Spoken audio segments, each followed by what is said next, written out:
दोस्तों TRE 4 का notification आपको जल्द देखने को मिल सकती है। और मैं आपको बता दूं कि यहाँ पे क्लास 1 to 5 6 to 8 9 10 11 12 में दोस्तों यहाँ पे भीड़ जो है सबसे ज़्यादा किस में है और आपको क्या स्ट्रेटजी फॉलो करनी चाहिए, STT कब तक जारी हो सकती है, आवेदन मतलब फॉर्म कब तक आ सकती है, इसमें सारे मुद्दों पे दोस्तों बात करने वाले हैं। और आपके लिए सबसे पहले मैं बता दूँ यहाँ पे कि इस बार सबसे पहले अगर TRE 4 का दोस्तों एग्ज़ाम का तैयारी कर रहे हैं तो इस बार जो है सबसे पहले सिलेबस को आपको जानना बहुत ज़रूरी है, क्योंकि सिलेबस अगर आप नहीं जानोगे तो यहाँ पे आप फिर जो है क्वालिफाई नहीं कर पाओगे। क्योंकि यहाँ पे जो इस बार भीड़ है वो काफ़ी संख्या में इस बार स्टूडेंट है, और कितनी है वो भी मैं आपको बताता हूँ कि इस बार कितने बच्चे जो हैं इस बार आवेदन करेंगे। लेकिन आपसे सबसे पहले एक चीज़ मैं आपको बता देता हूँ कि आपको किन किन बातों पे यहाँ पे ध्यान रखना है। सबसे पहले एक चीज़ ध्यान देंगे कि TRE 4 में अगर आप यहाँ पे वैकेंसी का वेट कर रहे हैं तो आपको फरवरी तक यहाँ पे नोटिफिकेशन आपको देखने को मिल जाएगी। लेकिन यहाँ पे सिर्फ आवेदन से ही नहीं मतलब है दोस्तों, हमें सिलेक्शन से मतलब है। तो सिलेक्शन हमें क्या स्ट्रेटजी फॉलो करनी चाहिए, यहाँ पे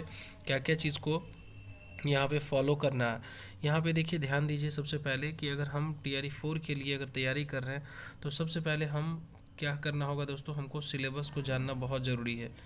और यहाँ पे सिलेबस जानने के अलावा जो है सबसे पहले हमें पैटर्न्स पता होना चाहिए कि 120 क्वेश्चनों में इसको 3 भागों में डिवाइड किया गया है, जो कि आप जानते हैं कि 80 क्वेश्चन अलग रहते हैं, 40 अलग और 30 अलग रहते हैं। ये हमारा 80 और 40 कुल मिला के जो आप देख पा रहे होंगे 120 क्वेश्चन होते हैं, जिसमें यहाँ पे जो 40 वाला सेक्शन है जिसमें यहाँ पे GK GS करंट अफेयर्स यहाँ पे आपसे पूछे जाते हैं। GK GS current affairs, CA current affairs हुआ। और यहाँ पे फिर मैथ्स भी 7 से 8 क्वेश्चन यहाँ पे पूछे जाते हैं। लेकिन बड़ा रोल अगर देखेंगे तो करंट अफेयर्स का इसमें काफ़ी अहम भूमिका रहती है। उसके बाद जो है यहाँ पे स्टैटिक GK और GS से भी पूछते हैं। मैथ्स के 7 से 8 क्वेश्चन यहाँ पे रहते हैं। अब यहाँ पे आपके मन में होगा कि ये 30 क्वेश्चन जो है यहाँ पे इसकी क्या यहाँ पे रोल है। तो 30 क्वेश्चन जो आपसे पूछे जाते हैं वो लैंग्वेज रहते हैं, भाषा, लैंग्वेज यानी भाषा दोस्तों। ये क्वेश्चन जो आती है जिसमें हिंदी और इंग्लिश यहाँ पे जो है हिंदी प्लस इंग्लिश ये दोनों मिला के कुल मिला के यहाँ पे 30 मार्क्स रहते हैं। तो ये 30 वाला मार्क्स जो है इसको भी आपको जो है यहाँ पे क्वालिफाई करना होगा। अगर 30 वाला अगर आप मानिए यहाँ पे क्वालिफाई नहीं करते हो तो फिर आपका रिजल्ट नहीं हो पाएगा। यहाँ पे 30 मार्क्स जो है यहाँ पे लैंग्वेज का वो उसको भी हमको क्वालिफाई करना।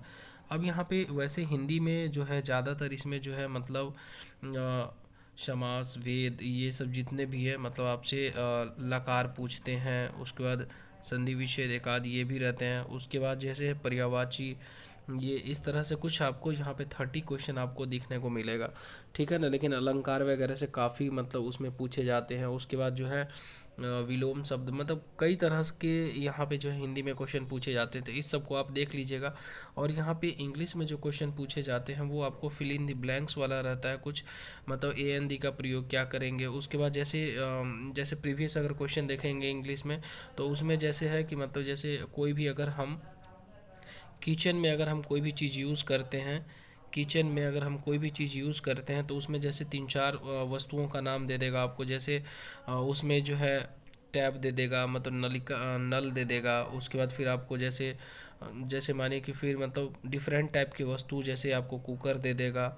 उसके बाद फिर मतलब एक ऑड टाइप का रहेगा, माने कि ऑड मतलब वो भिन्न रहेगा। मानिए जैसे इसमें एक ऑड जैसे हम बता दिए कि जैसे टैब नल रहेगा, सही बात है, किचन में नल भी रहता है, कुकर गैस वगैरह ये सब जितना भी है ये सब दे देगा। और आपको यहाँ पे माने कि साइकिल दे दिया सपोज, तो यहाँ पे ये ऑड हो गया तो इसको हमें आउट करना पड़ेगा। मतलब ये आंसर होगा कि भाई डिफरेंट कौन है।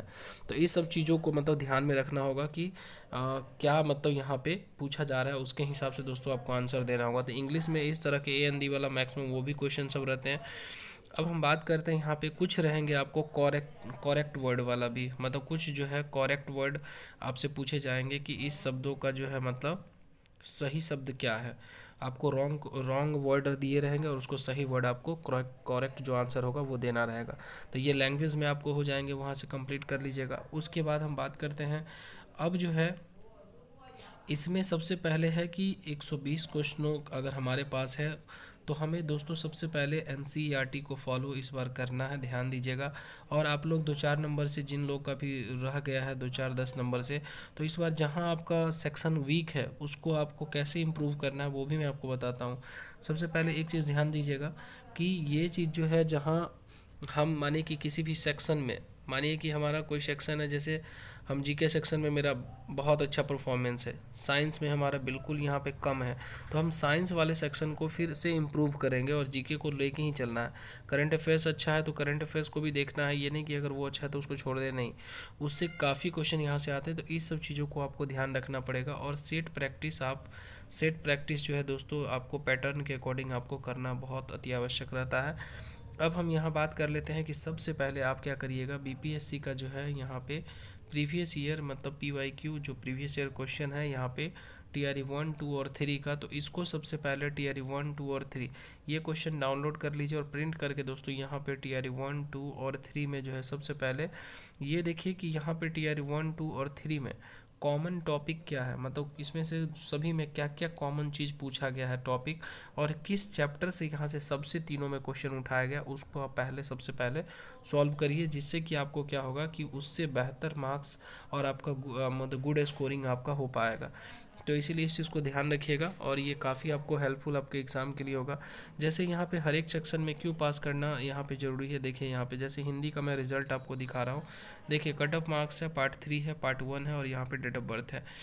तो यहाँ पे अगर बात करेंगे तो पार्ट 1 वाला जैसे 120 वाले सेक्शन में देखिए यहाँ पे 80 वाले में कितने कितने सभी लोग यहाँ पे लाए हुए हैं। फिर देखिए पार्ट 1 में जो मैं आपको बोला हूँ कि 80, 40 और 30 का सेक्शन रहता है, तो उस हिसाब से ही आपको यहाँ पे सभी पार्ट 3 पार्ट 1 का ये आपको देखना है कि किस हिसाब से यहाँ पे कटअप बना हुआ है, मतलब दोनों को मिला के यहाँ पे देखिए, यहाँ पे सबसे बड़ी बात है कि कटअप दोनों में आपको क्वालिफाई करना है।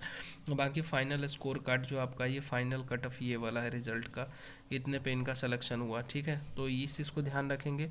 और मैं आपको बता दूं कि इस बार जो है 1 to 5 और 6 to 8 में इस बार जो है एनआईओएस वाले बच्चे भी जो है इस बार फॉर्म आवेदन करेंगे, क्योंकि एनआईओएस वाले बच्चे भी इस बार जो है वो भी एलिजिबल है। मैं आपको एक छोटा सा यहाँ पे दिखा देता हूँ, यहाँ पे देखिए एनआईओएस वाले बच्चे भी क्या हैं इस बार एलिजिबल है। 18 महीने वाला जो कोर्स थी उनको भी मान्यता मिल गई है, और जो 2023 में दिए थे उनकी तिथि से ही मतलब ये चीज़ जो है लागू है। और लिखा है कि टीआरई 2 के अभ्यर्थियों की नियुक्तियों की उम्मीद जगी है, मतलब जो लोग को टीआरई 2 में माने वहाँ पे रोका गया या तो उन लोग को भी यहाँ पे आवेदन कर सकते हैं।